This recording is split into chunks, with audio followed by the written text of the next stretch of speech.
What is up, y'all? We are checking out a book called The Destruction of Black Civilization by Chandler Williamson. Listen, guys, this book is really good. You guys need to check it out. I'm gonna go ahead and play an excerpt from it, then I'm gonna come back and give y'all my commentary. My commentary. All right, thanks, guys, for watching. Check it out. Still, others were in the class discussed in connection with cannibalism, hunger-crazed people who had sunk to the lowest levels of dog-eat-dog existence. These last are the people about whom European and American authors delight to write. No cartoons are better than those showing a sweating white man, usually an explorer or missionary, being cooked in a huge black pot, while black savages dance around with human bones decorating their heads or stuck through pierced noses. The idea these experts on Africa have been planting in the minds of the peoples of the world, and are still actively planting, is that this is Africa, and these are the savages who are now clamoring for independence. Mm, Nature joins the attack. The question of physiography, vegetation, climate, water, and soil are all more crucial in the history of blacks than they are in the case of any other people.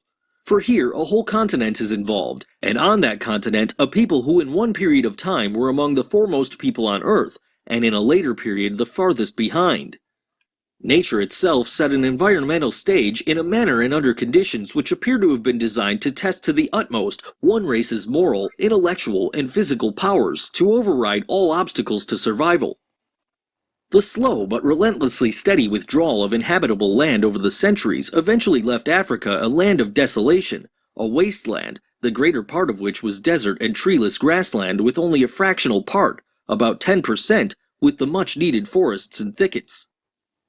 Even the continental land configuration was against its native inhabitants. Like a vast inclined plain, the highlands, beginning in Central Africa at 3,000 feet above sea level, rose southward to higher and higher levels, reaching the highest level of 15,000 feet in the southeastern provinces of the ancient Ethiopian Empire. This caused Africa to slope northward, and its principal rivers, the Nile in particular, to flow in the same directions. This single circumstance caused the blacks to lose the very earliest centers of their civilization and the heartland of the race. Egypt and the southern area that was later called the Sudan, or Land of the Blacks, just as though Egypt itself was not also formerly the Land of the Blacks. For the greatest of the rivers, the Nile, played still another tragic joke on its people. The river, the longest in the world, flows 4,127 miles across Africa from Lake Nyanza to the Mediterranean. Yet not until it reaches Aswan and begins its last stretch of 750 miles to the sea does it overflow to further enrich 13,500 square miles of already fertile soil in Egypt. For its 3,377 miles through the heart of Black Africa, the Nile sank as it cut deep canyons in its soft limestone floor, leaving cliffs at places from a few hundred to a few thousand feet high. What this means is that for over 3,000 miles through the eastern side of the continent, the Nile was collecting the rich soil carried to it by heavy rains and 1,000 tributary streams.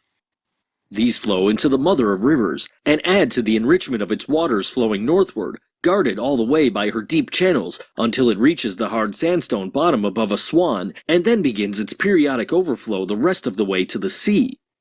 Here, a natural phenomenon cheated the Africans in a big way that was to have dire consequences. There could be no black daughter of the Nile, observed Parsons in his Streams of History. For the Nile, in making Upper Ethiopia, Egypt, so rich in food production that it became world famous not only as the breadbasket of the world, but also for its highly advanced civilization, stirred the envy of Asia and Europe, from which continents migrants began to settle. Even in this, the physical geography of Africa was favorable to the peaceful settlers who were later to become its conquerors and rulers, for the seacoast is lowland everywhere, not more than 500 feet above sea level, and remains lowland 500 miles inland. Asian and European occupation of the seacoasts of North Africa and East Africa was therefore relatively easy, and probably even welcomed at first by the blacks as co-partners in world trade. But the poor and hungry nomads from the vast desert areas of the Middle East poured into the most fertile and easily accessible areas of this other land of deserts that is North Africa. There were several consequences of the greatest historical importance, which are generally not sufficiently stressed. The first was that both the Saharan transformation and the steady incursion of Asians pressured more and more blacks back into the interior to concentrate in the already limited survival areas where just to subsist was a daily struggle. The second important result was the widespread amalgamation of the races.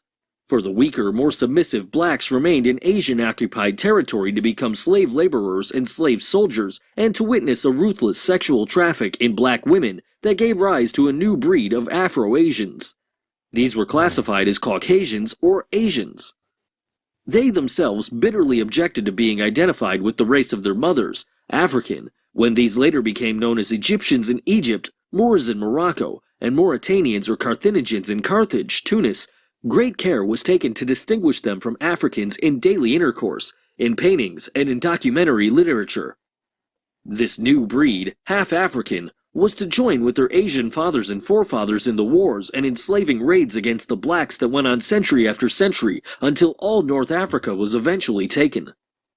Still another fateful geographical factor that favored the invaders has been implied or partly stated in the foregoing observations.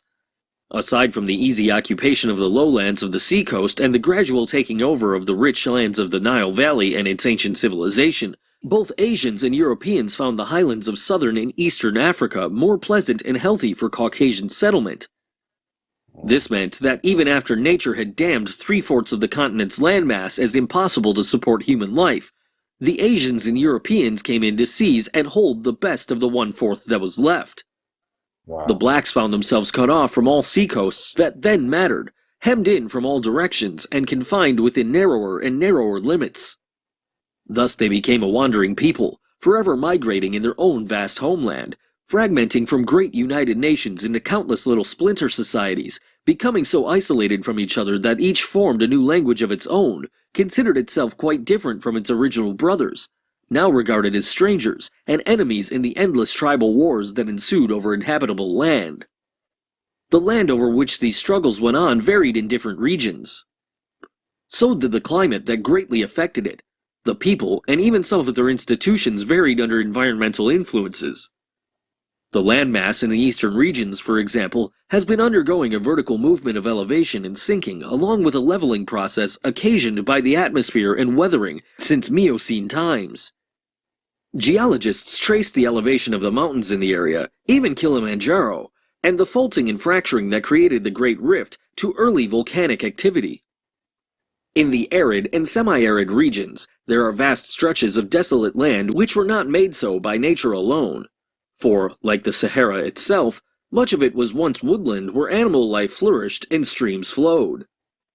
Man played the leading role in its destruction by fire in his shifting farm methods. Animals helped in the process.